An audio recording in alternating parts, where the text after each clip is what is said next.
Dakong dungog ug dugang kita alang sa ato mga lokal nga mag-uma kay ang saging nga Cardava gikan sa Davao del Norte gina-export na sa New Zealand. Ang detalye sa report ni John D. Esteban. Saging Cardava.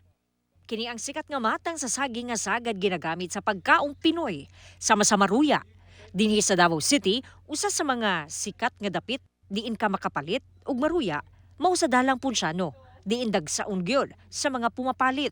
Si nanay suki nga tigpalit og Cardava sa Bangkerohan Public Market alang sa iyahang negosyo. Masam ko ni Maruya. Apan ang saging Cardava dili lang pang lokal nga merkado.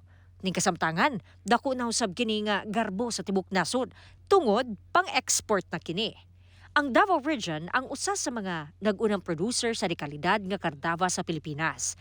Gani ang mga ani gikan sa Davao del Norte, direkta nang gina-export kadto sa nasod New Zealand.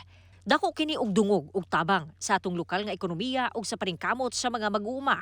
Itong last na mo nga na-witness no is second batch to siya ma'am, second shipment. Nasa 1,400 boxes, 40-footer container van. Katong previous na shipment, wala mong kunakagay na aman among RTD.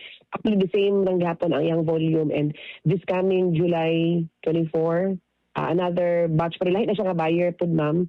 Pero Auckland, New Zealand gihapon. Matod sa Department of Agriculture Region 11, dako kaayo kini nga oportunidad alang sa mga mag-uuma tungod sa kusog nga consumer preference ug nagpadayon nga repeat orders gikan sa international market. Ako siya ng opportunity kaya naa siya demand no, not only for local market but also for international. Kaya kung ano siya well accepted siya sa daghan mo siguro po OFW po dito sa other countries, so ginapatronize gid nila ato ang produkto. Although naaman tay mga competitors no from other ASEAN countries, pero naa siya edge no sa international market.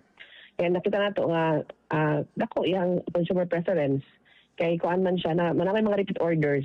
Aron mapadayon ang mong kalampusan, giawhag karon sa Department of Agriculture ang mga lokal nga mag-uuma nga mutuman sa saktong pamaagi sa pagpanguma.